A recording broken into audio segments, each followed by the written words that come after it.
Hello friends, welcome back on my YouTube channel Unwritten Love Story. So friends आज की कहानी है chasing love. चलिए फिर स्टार्ट करते हैं।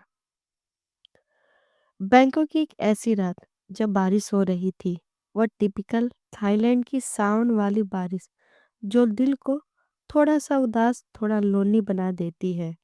बैकी अपने छोटे से अपार्टमेंट के बालकनी पे खड़ी है। कॉफी का कप उसके हाथ में है और उसके आगे स्मार्टफोन की स्क्रीन चमक रही थी। आज उसने ऑफिस में एक बड़ा प्रोजेक्ट सक्सेसफुली कंप्लीट किया है, लेकिन सेलिब्रेशन करने के लिए कोई नहीं है। दोस्तों का ग्रुप चैट साइलेंट पड़ा है, सब अपनी अपनी जिंदगी में बिजी है। बेकी जो असल में डॉक्टर आर्मस्ट्रॉन्ग है, एक टैलेंटेड फूड रिसर्चर जो आज बिल्कुल अकेली महसूस कर रही है। उसका पास उसका पीछा नहीं छोड़ रहा। एक ऐसा ब्रेकअप जिसने उसे इमोशनली हर्ट किया, जिसके बाद से उसने अपने आप को करियर में डुबा दिया। Love is just chemical reaction, ये उसकी फेवरेट लाइन बन चुकी है। लेकिन आज आज वो केमिकल रिएक्शन भी नहीं हो रहा। बाहर बारिश की आवाज आ रही है, फोन वाइब्रेट होता है। यह है स्पार्क, बैंकों का एक पॉपुलर डेटिंग ऐप। उसके फोन पर एक नोटिफिकेशन आया। ऐप ने नोटिफिकेशन दिया, आज रात अकेला फील हो रहा है, कोई ढूंढो जो आपको समझे, जो आपसे बात करे, अभी स्वाइप करो। बैकी का चेहरा थोड़ा सा हेजिटेशन फ्रस्ट्रेट हुआ। उसने ऐप डिलीट करने की सोची। आज वो अकेलेपन से थक चुकी थी। उसने ऐप ओपन किया, प्रोफाइल पर एक नज़र डाली। बैकी 23, फूड साइंटिस्ट। ड्रामा नहीं चाहिए, बस अच्छा कॉन्वर्सेशन। उसने प्रोफाइल पिक्चर रखी, एक कैफे में बुक पढ़ते हुए, जानबूझकर कैजुअल, जानबूझकर सेफ। उसने अपने आप से कहा, क्या ही होगा, सिर्फ चैट करेंगे, कोई कमिटमेंट नहीं, बस कोई ऐसा जिससे बात कर सकूं। उसने स्वाइप करना शुरू किया, लेफ्ट लेफ्ट लेफ्ट। फिर एक प्रोफाइल आई, स्क्रीन पर नाम आया, फ्रीन द क्वीन। पिक्चर में एक लड़की है जो पुल साइड पर खड़ी है, सनग्लासेस ऊपर किए, एक प्लेफुल स्माइल के साथ। बैकी उसका बायो में जाती है और बायो पढ़ती है। कैफे ओनर जेमनी, यहाँ फन के लिए हूँ, फॉरएवर के लिए नहीं। आज की रात को यादगार बनाना है, नो स्टेरिंग, आई प्रॉमिस। बैकी थोड़ी देर तक सोची। ये लड़की उसकी टाइप की नहीं है जिसके साथ यूजुअली कनेक्ट करती। काफ़ी ज़्यादा बोल्ड है, बहुत फॉरवर्ड, लेकिन उसकी प्रोफाइल में एक ईमानदारी थी, एक सीधापन। और आज के लिए शायद यही चाहिए, कोई दिखावा नहीं, कोई झूठी उम्मीद नहीं। उसने राइट स्वैप किया। अरे वाह, तुरंत मैच। फ्रीन ने भी उसे राइट स्वैप कर दिया था। ऑलमोस्ट तुरंत ही एक मैसेज आया फ्रीन का। फ्रीन लिखती है, well hello there, food scientist, coffee अथॉरिस्ट हो या बस प्रोफाइल के लिए एक्टिंग कर रही हो। बैकी उसका मैसेज देखकर थोड़ा सा मुस्कुराती है और फिर मैसेज टाइप करती है, बैकी असल में मैं कॉफ़ी कॉफ़ी कंपाउंड्स एनालाइज करती हूँ अपनी नौकरी में। सो सो टेक्निकली मैं अथॉरिस्ट होने का पैसा लेती हूँ। फ्रीन रिप्लाई करती है, ओह स्मार्ट सरकास्टिक, मुझे पसंद है। बोरिंग नाइट मेरी तो बिल्कुल थी अब तक। ये शुरू हो गया था एक लाइट फ्लर्टी बातचीत। फ्रीन बहुत ही फनी बातें कर रही थी, बैकी केयरफुली विटी थी। 2 घंटे बीत गए और दोनों ने अपनी बेसिक बातें शेयर कर ली। फ्रीन ने बताया वह एक कैफ़े चलाती है, ब्लूम कैफ़े। बैकी ने बताया वह एक फूड रिसर्चर फेम में काम करती है। बैकी फ़ोन कॉल से बच रही थी, लेकिन फ्रीन टेक्स्ट करती है, वॉइस नोट भेजो, मैं वह आवाज़ सुनना चाहती हूँ जो इतना स्मार्ट रिप्लाई के पीछे है। बैकी ने थोड़ा हेजिटेट किया, फिर एक शॉर्ट वॉइस नोट भेज दी। वॉइस नोट में था, मैं ज़्यादा बात नहीं करती। फ्रीन उसकी वॉइस नोट को सुनती है और बोलती है, ज़्यादा बात नहीं करती, कोई बात नहीं, मैं दोनों के लिए काफ़ी बोल लूँगी, लेकिन तुम्हारी आवाज़ सॉफ्ट है, मुझे पसंद है। यह वॉइस नोट सुनकर बैकी के गाल थोड़े लाल हो गए। किसी ने उसकी आवाज़ की तारीफ नहीं की थी। उसने खुद को रोकना चाहा लेकिन उस रात अकेलेपन ने उसकी दीवारें थोड़ी कमज़ोर कर दी थी। फ्रिन टेक्स्ट करती है। सो एक हाइपोथेटिकल सवाल, अगर मैं कहूँ कि मैं अपने कैफ़े में हूँ, अकेली, फ्रेश चॉकलेट, croissant के साथ और मूवी चूज़ करने की बुरी आदत के साथ, सो क्या एक खास फूड साइंटिस्ट मुझे इस बोरियत से बचाना चाहेगी? ये पढ़कर बेकी का दिल तेज़ी से धड़कने लगा। ये क्लियर इनवाइट था। वो सोचने लगी, ये गलत है। मैं ऐसी लड़की नहीं हूँ। मैं स्ट्रेंजर के साथ प्लान नहीं बनाती। लेकिन फिर बेकी ने अपना खाली अपार्टमेंट को देखा। बारिश वाली रात, कोई प्लान नहीं, कोई इंतज़ार नहीं कर रहा। उसने टाइप किया, डिलीट किया, फिर आखिर बेकी मैसेज भेजती है, एड्रेस भेजो, लेकिन सिर्फ कुसौन के लिए और शायद तुम्हारी मूवी चॉइस पर कमेंट करने के लिए। फ्रेन उस मैसेज को पढ़ती है, उसके फेस पे एक बड़ी सी स्माइल आती है। वो लिखती है, deal, Bloom cafe in 30 minute, दरवाज़ा खुला है। बेकी टैक्सी से ब्लूम कैफे पहुंचती है। ये कोजी, बहुत ही ब्यूटीफुल कैफे थी। फेरी लाइट्स, इंडोर प्लांट्स और एक सूथिंग जैज म्यूजिक बज रहा था।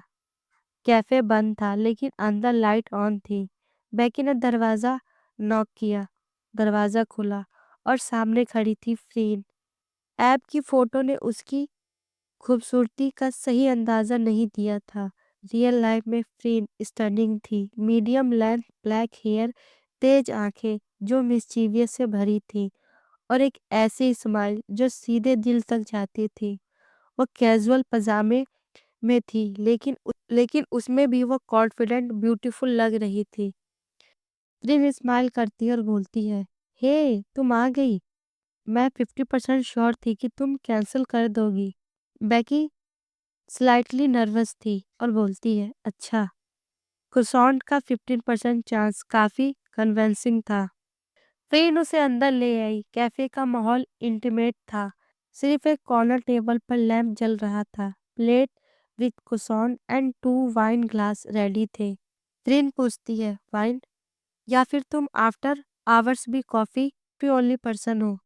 बेकी अपने सर को नोट करती और बोलती है, वाइन ठीक है, रिसर्चर पर्पस के लिए ऑफ कोर्स। दोनों चेयर पे बैठ जाते हैं।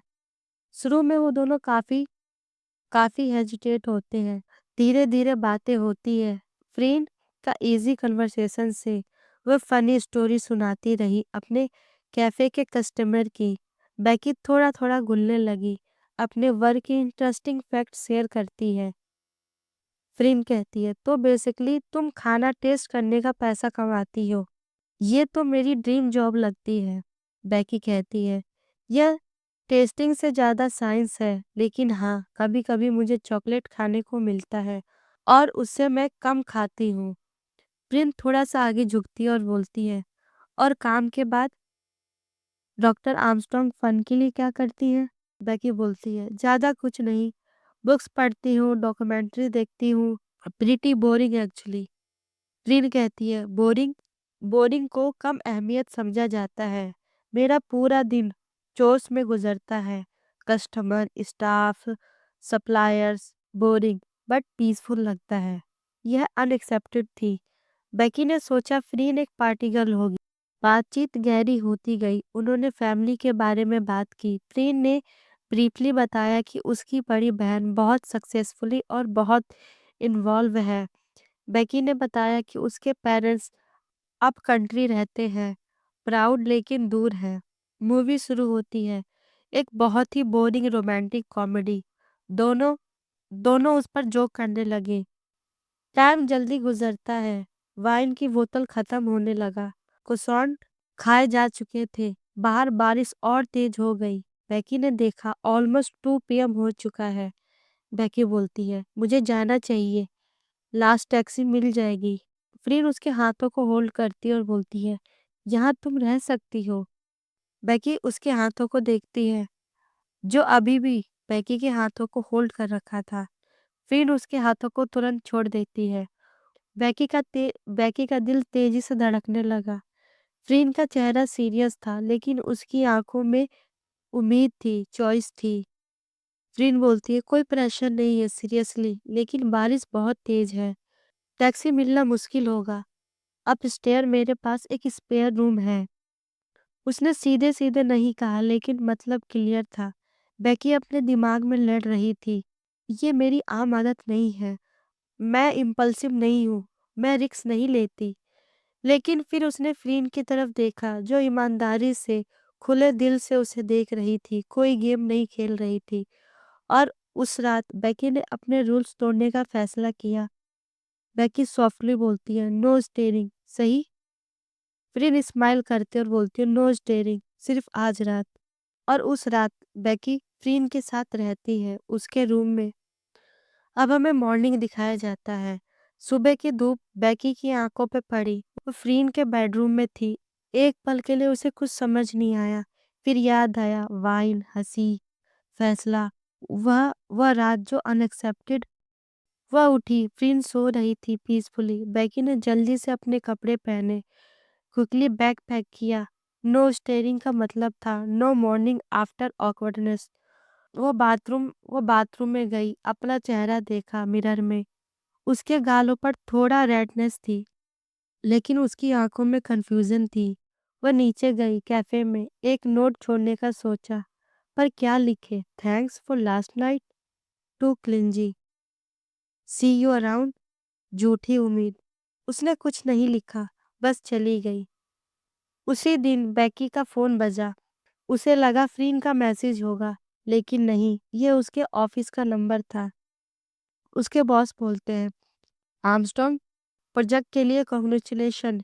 न्यूज़ है, कंपनी ने डिसाइड किया है कि आपको innovation researcher of the year award से सम्मानित करना है। Function is Friday, black tie event. CEO खुद अवार्ड देंगे। एक छोटी सी स्पीच तैयार करना। बेकी एक्साइटेड हुई। ये उसका करियर की सबसे बड़ी अचीवमेंट थी। उसने फ्रीन के बारे में सोचा, शायद मैसेज करूं, लेकिन नहीं। उसके रूल क्लियर थे, वन नाइट खत्म। उसने फ्रीन को अभी भी ब्लॉक नहीं किया था, लेकिन मैसेज भी नहीं किया। 2 दिन बीत गए। बेकी ने इन दिनों कभी कभी फ्रीन की प्रोफाइल देखी थी, लेकिन कुछ टाइप नहीं किया। फ्रीन ने भी कोई मैसेज नहीं किया। डील तो डील थी। अब हमें अवार्ड नाइट दिखाया जाता है। बेकी एक एलिगेंट ब्लैक गाउन में थी, नर्वस बट प्राउड। पूरा हॉल बना हुआ था, कॉर्पोरेट बैंकॉक लाइट क्राउड था। उसका बॉस उसे इंट्रोड्यूस करवा रहा था बोर्ड मेंबर से। बॉस बोलता है, and this is our star doctor Armstrong. CEO को आपसे मिलवाना चाहता हूँ। अवार्ड से पहले वह उसे एक प्राइवेट लॉन्च में ले गया। वहाँ कुछ लोग खड़े थे। बेकी ने देखा, कंपनी का सीईओ, एक इम्पल्सिव 40 साल के आसपास की बहुत ही ब्यूटीफुल लेडी है, किसी से बात कर रही थी। और फिर बेकी की सांसें रुक गई। सीईओ के सामने एक लड़की खड़ी थी। वह फैमिलियर हेयर स्टाइल, वह कॉन्फिडेंट पोस्चर, वह एक स्टनिंग ग्रीन ड्रेस पहनी हुई थी। सीईओ ने उसकी तरफ देखा और बोला, hey, there you are Armstrong, come meet my little sister. बहुत मुश्किल से मानी है आज रात आने के लिए। इसका एक बहुत ही प्यारा कैफे है। उस लड़की ने मुड़कर देखा, और ये थी फ्रीन। फ्रीन की आंखें भी बेकी को देखकर बड़ी हो जाती है। उसका स्माइल फ्रीज हो जाता है। उसने बेकी को पहचाना। वही नर्म चेहरा, वही हेजिटेशन आंखें। बेकी, जो उसकी बहन की कंपनी में काम करती थी। बेकी, जो उसके साथ 2 रात पहले उसी के बेड पे सोई थी।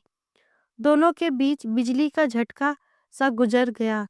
सीईओ बोलती है, Freen, this is doctor Armstrong और award winner Armstrong. This is my sister Freen. Freen पहले रिकवर हुई। उसने अपना प्रोफेशनल स्माइल एक्टिवेट किया, हाथ आगे बढ़ाया।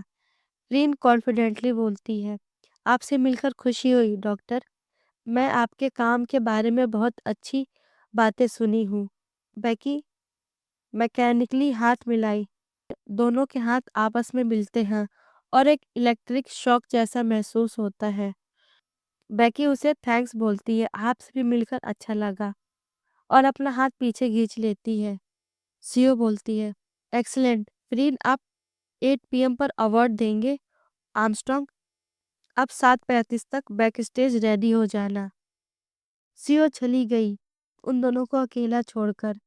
The moment she was gone, Freen politely Becky की तरफ देखती है। बेकी के दिमाग में बहुत से क्वेश्चन थे। फ्रीन धीरे से बोलती है, तुम यहाँ काम करती हो? बेकी भी धीरे से बोलती है, मुझे नहीं पता था। तुमने मुझे क्यों नहीं बताया अपना लास्ट नाम? तुमने उस दिन नहीं बताया कि तुम्हारी बहन। फ्रीन कहती है, यहाँ नहीं, सब हमें देख रहे हैं। फ्रीन कहती है, मैं बाद में बात करती हूँ। बेकी बोलती है, बाद में हमें बात नहीं करनी होगी। बात करने से कुछ नहीं होगा। बात करने का कुछ डील नहीं था। फ्रीन बोलती है, बेकी हमारी डील अब कॉम्प्लिकेटेड हो गई, हमें बात करनी पड़ेगी। और यह कहकर फ्रीन वहां से चली गई, बेकी को वहीं खड़ा छोड़कर, जिसकी पूरी दुनिया उलट गई। वो अवार्ड उसके करियर का सबसे बड़ा लम्हा था, अब एक जाल जैसा लग रहा था। वह स्टेज पर कैसे जाएगी, अवार्ड कैसे लेगी उस लड़की से जिसके साथ वो एक नाइट बिता चुकी है। बेकी का दिमाग तेजी से घूमने लगा।